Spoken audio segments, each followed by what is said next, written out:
Ay, teka, may tatay. Ayun. Ayun po mga kabayan, oh. Merong, nagdadamo doon. Ayan, buksan ko nga. Ay, saan na ba? So, ayan po mga kabayan. Ayun, oh. Nandoon si tatay sa baba. Merong mga luya at tabako, gabi po mga kabayan. Diyos ko, may bangin dyan mga kabayan, nakakatakot. Pero si tatay, ayun oh, tuloy-tuloy sa pagdadamo. Hi! Hello! Hi! Anong ginagawa niyo po dyan? Nagtatrabaho. Pwede po bang madisturbo namin kayo? Pupunta kami dyan. Diyos ko, si tatay nandoon na sa ibaba. Delikado dyan mga kabayan, no? Pag gumulong ka, pulutin ka talaga doon sa pinakababa mga kabayan, dahil malalim na malalim po yan mga kabayan. Diyos ko, ilang pusti kaya dublihin yung lalim yan mga kabayan, nakakatakot. Tara, punta natin si tatay. Hello tatay. Ay, malambot yung ano, mukhang umulan ata. Umulan, aray ko. Ito ang mahirap eh, tinutulak ka eh. Nagpababa yung lupa, para kang tinutulak. Oh, tinan mo yung kameraman nadulas. Oh, diba? Hello tatay. Aray ko. Magdala kayo po na tungkod. Ang po? Tungkod. Tungkod para hindi kayo po umagos sa ano. Para hindi madudulas. Wow, ang tataba naman ng mga pananim nyo tatay. No, ito mga tabako. Anong ginagawa po dito? Binibenta din po ba? Hindi namin po binibinta, ginagamit namin po kasi mahal yung mga tabako namin po. Magdadala ako ng mic tatay ha, para marinig tayo. Ano po na, kaya po nagtanim kami ng ganyan,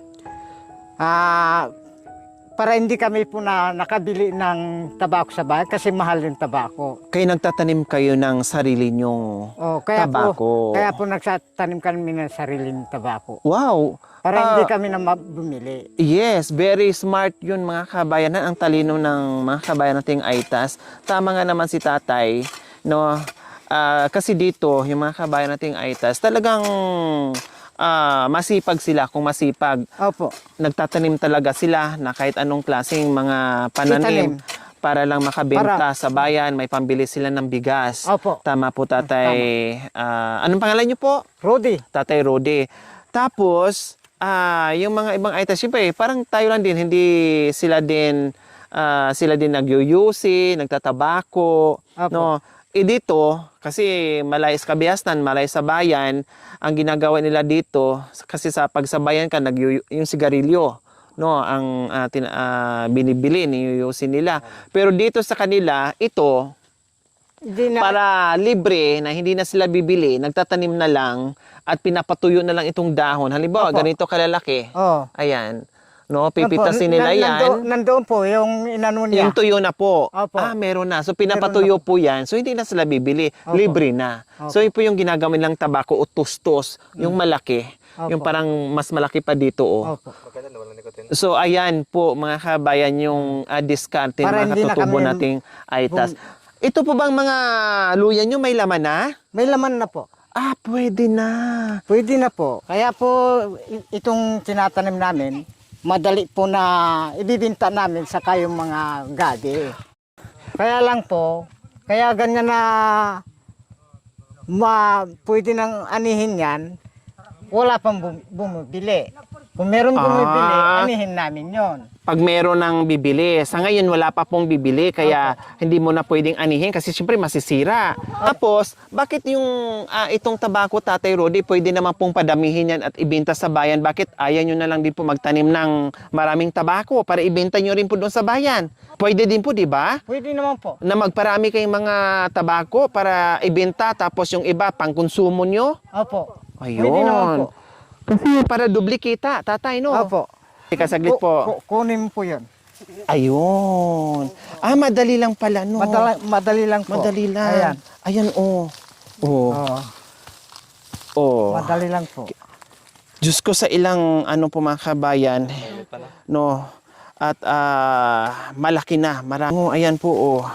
Hi po, nanay. Kayo po yung asawa ni Tatay Rode. Anong pangalan niyo po? During po. Si Nanay During. Kasama niyo po dito sa pagtatanim ng luya. Dalawa lang po kami na nagtatanim. Ang lawak-lawak nito. Dalawa lang po kinagtatanim. Pati naglilinis. Opo. Wow. Dalawa lang kami po na minsan, kaya hindi ko binibintayan. Minsan, tag 10 piso lang yung Yung alin po? yung kilo. 10 piso. Opo. Bakit ang mura? Kaya po, hindi ko inaani yan. Mura pa. So mga anong buwan po yun na medyo mahal na yung bintahan ng luya, Tatay Rode? Mga ilang buwan na po? Mga anong buwan? December? Mahal na? Opo. Kung tag 35 na, 35 pesos. Per kilo, ibibenta nyo na. Opo. Sobrang mura po yung mga kabayan kung 10 piso bawat kilo, sobrang mura. Oh, No, kawawa sila. Kawawa. Pababa po yun. Pababa yung presyo. Pero kung 35, medyo okay na. No, makabawi man lang doon sa pagod nila. Ang hirap nito mga kabayan magtanim. Opo. Ang hirap nito yung antayin mo ng matagal bago magbunga o bago na maibenta, and then bilhin natin ng 10 per kilo. Kawawa po yung mga kabayan natin na aitas. Kasi sila yung naghihirap, no? Pinagpawisan nila ng husto, pinagpaguran nila ng husto, and then hindi patas yung pagbili. Gusto yung may laeng? Ayun. Ang technique po pala mga kabayan para di masugatan, hindi matamaan yung laman, kailangan malayo yung distance, Opo. yung bungkal mo, Opo. no, pagtanggal mo para hindi masayang yung laman niya. Tulad Opo. nito, oh. Diba? Oh. Ayan, ang cute, oh. Oh, ang sarap po mga kabayan nito laing, laing, Opo. gataan.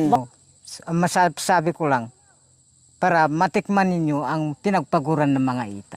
Namin yung produktong Opo. aitas. Para kung kawawang Panginoon, kung meron na din kayo rin na maitutulong sa amin, matikman namin yung galing sa inyo. Wow, kumbaga ang sinasabi ni Tatay, no, give and take. Marunong tayong magbigay, marunong din silang magbigay. Kaya nga lagi kong sinasabi mga kabayan, halos lahat sila dito, na vlog man natin o hindi, natulungan man natin o wala, no, talagang hinahabol tayo, nagpapauwi silang ng iba't ibang klaseng gulay. Kaya nakakatuwa yung mga ugali nila, no, nakakatuwa sila dahil bukod sa masipag, talagang ang bait-bait din nila kasi nagbibigay nga sila ng mga pananim nila. Opo. Okay, saan pa bahay nyo po?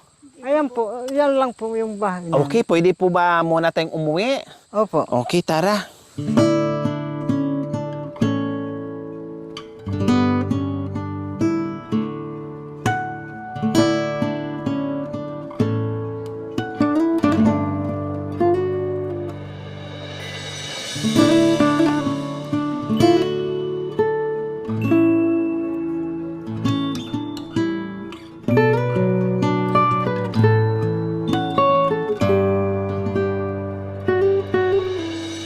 Ayan po mga kabay, nakaakyat na kami dito sa bahay nila ni Tatay Rode and Nanay During, no?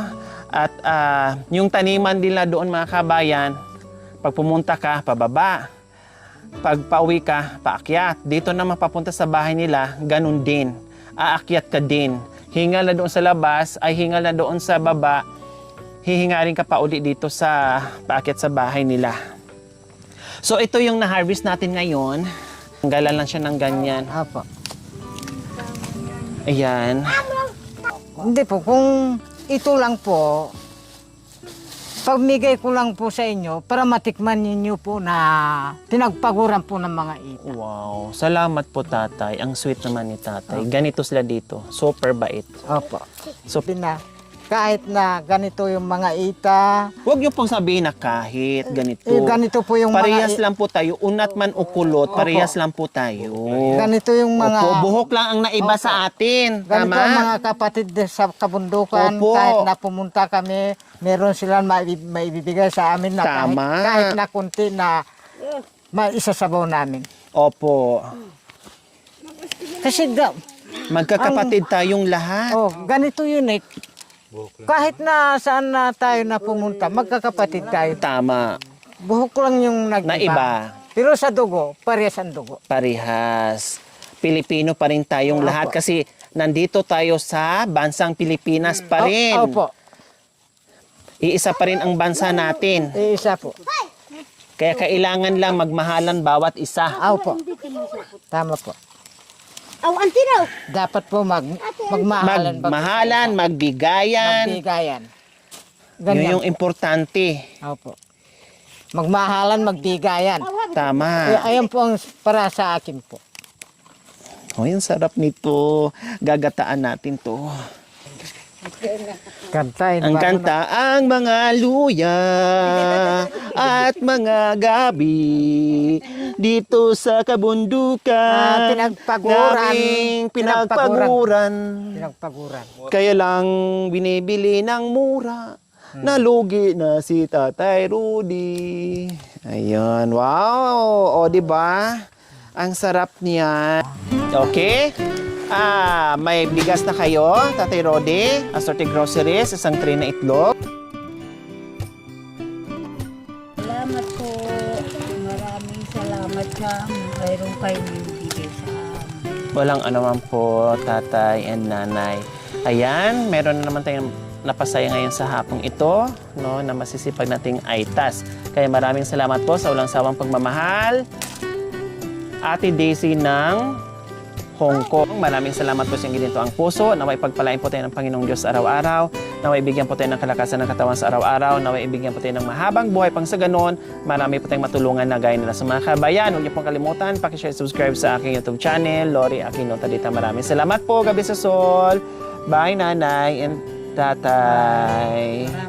Ayun. Salamat muli sa Gabi at Luya. Ayaw na rin pabayaran ni Tatay kasi sabi nga niya, gusto namin matikman yung produkto namin, no? At kahit ganito daw sila na gusto din nila na malaman ng mga tulad natin, no? O sa ibaba na sila marunong din magbigay, no? Dahil sa kanilang kasipagan dito sa kabundukan. Salamat po.